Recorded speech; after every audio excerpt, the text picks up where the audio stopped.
শুভ সকাল বন্ধুরা, আন্দামান থেকে আমি মাম্পি নিয়ে এসেছি আরও একটা সুন্দর ভিডিও। আশা করছি তোমাদের অনেক অনেক ভালো লাগবে। সঙ্গে দেখো, যারা ইউটিউব থেকে দেখছো তারা কিন্তু চ্যানেলটিকে অবশ্যই সাবস্ক্রাইব করে নিও, আর যারা ফেসবুক থেকে দেখছো একটা ফলো করে দিও।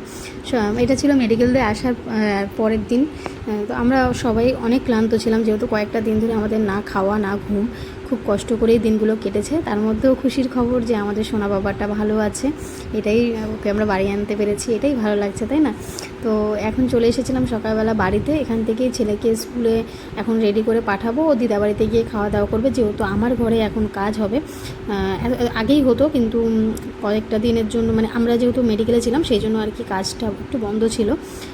যেহেতু আমাদের ঘর খোলা না থাকলে কাজটা করাবে কী করে? তোমাদের তো আমি অনেকদিন ধরেই বলেছি আমার ঘরে আমি পুজোও দিতে পারি না। কেন দিতে পারি না আজকে তোমরা ভিডিওটা দেখলে বুঝতে পেরে যাবে। তো দেখতে থাকো ভিডিওটা, আশা করছি তোমাদের ভালো লাগবে আর সবটা বুঝতে পারবে। এই যে হচ্ছে বাড়িতে রং হচ্ছে, আউটসাইড পুরো রং হচ্ছে, ওইদিকে সব সাইড হয়ে গেছে। এখন এই যে বাইরের সাইডও মানে সামনের সাইডটা করছে, চারোদিক পুরো রং করে দিয়েছে, আর দেখতেও খুব ভালো লাগছে। আমি তোমাদেরকে পরে পুরোটা হয়ে গেলে একদিন পুরো বাড়িটা আমি ঘুরিয়ে দেখাবো কেমন কী হলো। এদিকে বাবা ছেলে বেরিয়ে পড়লো, আর এখন আমি আমার ঘরে যাব। ঘরে গিয়ে একটু কাজ বাজ আছে, কাজ বাজ বলতে সেরকম গুছানোর কোনো কাজ নেই।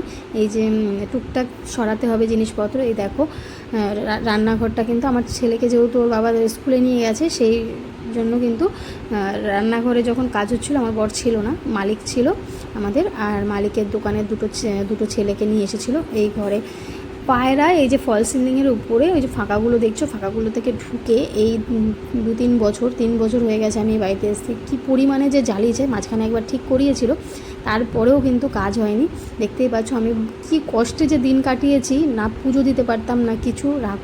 তো ঠাকুর রান্নাঘরটা পরিষ্কার করে দিয়েছে, ফল সিলিংগুলো খুলে, আমার বড় কিন্তু সাথে ছিল, সারাটা দিন পুরো কাজ করেছে ওদের সাথে সাথে।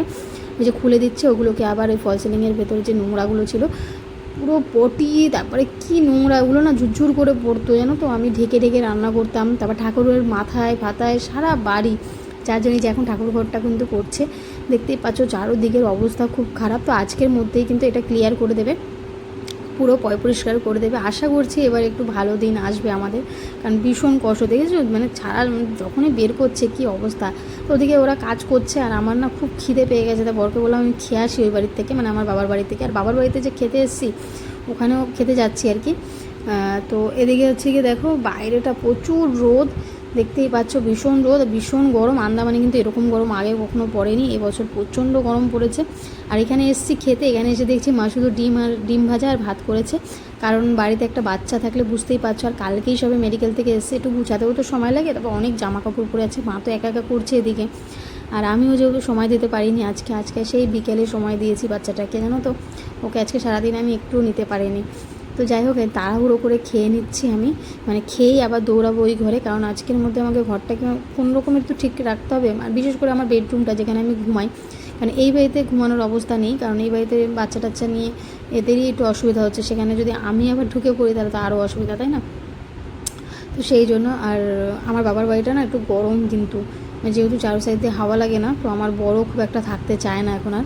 যেহেতু আগে তো থাকতো সেটা আলাদা ব্যাপার, কিন্তু এখন যেহেতু এখানে থেকে থেকে অভ্যাস হয়ে গেছে, আর আমার এই ঘরটা কিন্তু ভীষণ ঠান্ডা।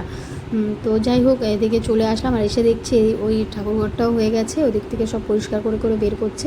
আর একদিকে ওই যে বাথরুমটা করছে মালিক আর একটা ছেলে, আর এদিকে পুরো বেডরুম সব ওরা সমস্ত পরিষ্কার করে দিয়ে যাওয়ার পরে যে আমরা এখন এই আলমারি সরিয়ে সরিয়ে আমি আর আমার বর মিলে সমস্তটা আর কি ঝাড় দিয়ে, আমার বড় দিক থেকে নিচ্ছে, আবার আমি ঝাড় দিচ্ছি, খাট ফাট সব সরিয়ে দিয়ে, মানে যাতে একদম আর কোনো নোংরা না থাকে। কারণ এই কদিন যা কষ্ট করেছি আমরা, মানে কি বলবো, মানে এই কষ্টের দিন যেন আর ফিরে না আসে, সেই চেষ্টাই মানে চলছে আর কি, যাতে আর ফিরে না আসে। তো চারোদিকে পায়রার পটি, মানে কি বিভৎস দিনগুলো যে কাটিয়েছি আমরা, বলে বোঝাতে পারবো না। যে আমি কাটিয়েছি আমিই জানি। তো যাই হোক, বেডরুমটা তো আগেই রং করা ছিল, তো আমার বর বলেছে এবারে এই বেডরুমটা কোনোরকম ঠিক করে এখন আপাতত শোবো, আর 4-5 দিন বাবার বাড়িতেই খাওয়া দাওয়া করবো, যেহেতু আমার এমনিও ওখানে যেতে হবে। আর রান্নাঘরটা তো বললেই আর পরিষ্কার হয়ে যায় না, র্যাগের বাসন থেকে শুরু করে বাসনের র্যাগের বাসন, তারপরে সমস্তটা আমাকে ধুতে হবে, মানে ডিব্বা ফিব্বা সমস্তটা, তারপরে সেলফ টেপ সমস্ত আমাকে ধুয়ে পরিষ্কার করে কিন্তু আবার নতুন করে সংসার সাজাতে হবে। তো সেই জন্য কিন্তু আমাকে মানে অনেক কষ্ট করতে হবে। তো যাই হোক, এখনও পরিষ্কার চলছে আমার বর আর আমি দুজনে মিলে। আর আমিও কিন্তু পরিষ্কার করছি আমার বরের সাথে সাথে, তো একটু ভিডিও করছিলাম বলে তাই জন্য কিন্তু একটুখানি বিরতি নিয়ে নিলাম, কারণ ভিডিওটা আমাকে করতে হবে সেই জন্য। কারণ ভিডিও তো আজকাল আমি 1 মাস হয়ে গেছে আমি ভিডিও দেই না, যার জন্য আমার চ্যানেল কিন্তু অনেকটা ডাউন হয়ে গেছে। তো সেটাকে আবার নতুন করে আমাকে মানে দাঁড় করাতে হবে, কষ্ট হলেও কিন্তু আমাকে করাতে হবে, যেহেতু এই কাজটাকে আমি ভীষণ ভালোবাসি আর এটাকে আমি একদম মানে কী বলবো প্রফেশনালভাবে নিয়ে নিয়েছি। এটা নিয়েই আমি কিছু করতে চাই জীবনে, নিজের পায়ে দাঁড়াতে চাই, নিজে কিছু করতে চাই, যাতে নিজেকে চালানোর জন্য কারো কাছে আমাকে হাত পাততে না হয়। হ্যাঁ, আমার কিন্তু খাওয়ার অভাব নেই, আমার বর যা ইনকাম করে তাতে আমি খেয়ে দিয়ে নুন ভাত খাই, ডাল ভাত খাই, আমার বর আমাকে খুব ভালো রেখেছে। তবে মেয়ে মানুষ বলে কি আমার নিজস্ব কোনো স্বাধীনতা নেই বলো? আর আমার বর এই জিনিসটা কিন্তু খুবভাবে সাপোর্ট করে, বলে তুমি একটা মেয়ে বলে কি তুমি কিছু করতে পারবে না, তুমি করো, বাইরে গিয়ে কিছু করো না। কারণ দেখো বাইরে গিয়ে আমার করার সম্ভব না, আমার ছোটো বাচ্চা আছে, তারপর হচ্ছে কি আমি নিজেও খুব নড়বড়ে, আমি রাস্তাঘাটে খুব একা একা চলতেও পারি না। তো সেই জন্য বলছি তুমি ঘরে বসে যখন এটা করছো করো, তোমার ইনকাম এখনই করতে হবে এরকম তো কোনো কথা নেই, তুমি আস্তে আস্তে করতে থাকো। তো তারপর দেখো এই যে বাবার বাড়িতে চলে আসলাম, এসে দেখো এই সোনা বাবাটার মুখটা দেখে এখন সব কষ্ট আমার চলে গেছে। দেখে এসে কান্না করছে, তা ওর মিমো কিন্তু নিয়ে এই যে দোল খাওয়াচ্ছে, ও দোল খেলে আবার ওর কান্না থেমে যায় জানো তো। তো দোল খাওয়াচ্ছে আর আমি এখন এই বাবার বাড়িতে রাতেরবেলা আমি রান্না করার পালা। মার সারাদিন অনেক কষ্ট হয়েছে, আমারও কষ্ট হয়েছে, কিন্তু মার দেখতেই পাচ্ছো কয়েকটা দিন মা ঘুমোতে পারেনি।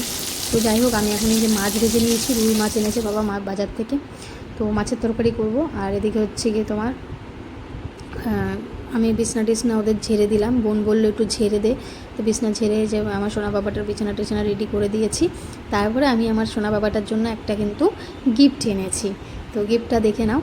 এই যে এটা হচ্ছে কি ওই জামা কাপড় রাখার যে বক্স হয় প্লাস্টিকের, তো এটা কিন্তু খুব ভালো, মানে একদম ফাইবার প্লাস্টিক, এমনি নর্মাল প্লাস্টিক নয়, খুবই ভালো। তো কেমন হয়েছে গিফটটা, ভাবলাম জামা কাপড় পরে দেবো, এখন এটা দিই ওর কাজে লাগবে। তো এটা এমনিতেই আমার বাবা কিনতো আমাদের সোনা বাবাটার জন্য, তো আমি বললাম বাবা কিনতে হবে না, আমি ওটা দেবো, তো ওই জন্য কিনে নিয়েছি। আমার বোনেরও কিন্তু খুব পছন্দ হয়েছে। তারপর দেখো এই যে জামা কাপড়গুলো, এই যে আমার বোন গুছিয়েছে না আমার মা গুছিয়েছে আমি ঠিক জানি না, তবে কেউ একজন গুছিয়েছে, আমার ঠিক মনে পড়ছে না যেহেতু অনেক দিন আগের ভিডিও। তবে আশা করছি 2-3 দিনের মধ্যেই কিন্তু তোমাদেরকে একদম ডেলি ভিডিও দিতে পারবো। দেখা হচ্ছে আগামীকাল একটা সুন্দর ভিডিওর সঙ্গে, আর উপহারটা কেমন হলো জানিও।